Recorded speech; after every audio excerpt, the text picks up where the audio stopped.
संपूर्ण देश पहलगामच्या हल्ल्यानंतर शोकसागरात बुडालेला आहे।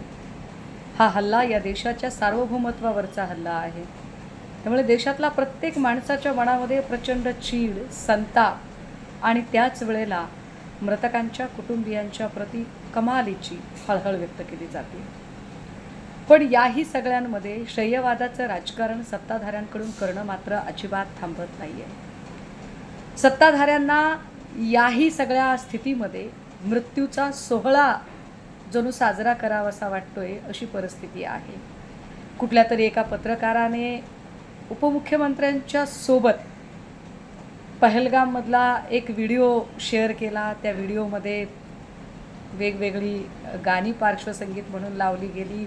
या सगळ्यातनं गोष्टी स्पष्ट होतात की ही माणसं तिकडे कोणाचं दुःख वाटून घ्यायला गेलेली नाही आहेत। ही माणसं तिथे फक्त आणि फक्त स्वतःची चमकोगिरी करायला गेली आहेत। अशातच खासदार नरेश म्हस्के यांचं विधान कमालीचं संतापजनक आहे।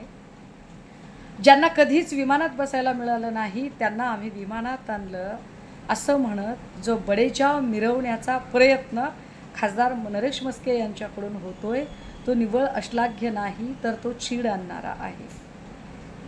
म्हणजे इतक्या दुःखद प्रसंगामध्ये सुद्धा तुम्ही माणसांना त्यांच्या आर्थिक कुवतीवरून त्यांची हेटाळणी करता, त्यांची कुचेष्टा करता। आधीच ज्यांची मनं प्रचंड रक्तबंबाळ झालेली आहेत, जखमा झालेल्या आहेत, त्यांच्या जखमांवर मीठ चोळण्याचा प्रकार नरेश म्हस्केसारख्या लोकांकडून होतोय जो अत्यंत अश्लाघ्य आहे।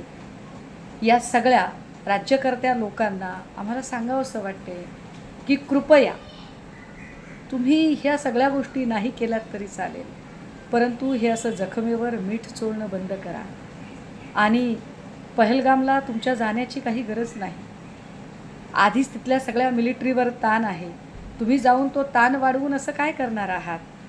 त्यामुळे तिथे जाऊन आम्ही काय केलं हे दाखवण्यापेक्षा इथे जे महत्त्वाचे प्रश्न आहेत त्यासाठी तुम्ही काय करू शकता, इथे आपल्या राज्याच्या सगळ्या सीमा सुरक्षित आहेत का त्यासाठी आपण काय करू शकतो याकडे लक्ष देणं जास्त गरजेचं आहे।